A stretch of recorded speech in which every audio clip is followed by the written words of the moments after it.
Hello guys and welcome back to the channel, where today guys I'll be showing you how to send image on PolyBuzz AI. So guys, the first thing that you of course need to do is go to the Google Play Store or the App Store and download the PolyBuzz AI application itself.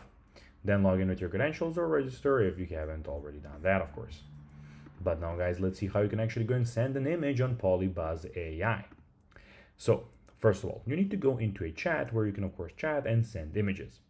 So click on a person, let's say we want to click on this one, and here you can of course go and start your chat.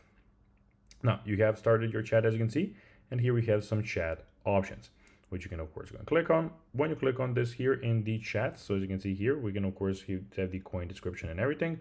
And here we have, as you can see, you can of course restart the chat, see history, delete reels, etc. Or you can just go and message this AI person, of course.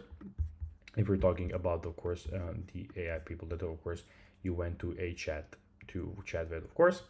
But if you mean sending your own photo directly to an AI character during a chat, this feature does not appear to be universally available in PolyBuzz. PolyBuzz's current official frequently asked questions highlight character chats and images generation, but does not document a standard photo attachment feature for all chats. So that is not available. When it, of course, if it will be available in the near future, we will of course be telling you about that.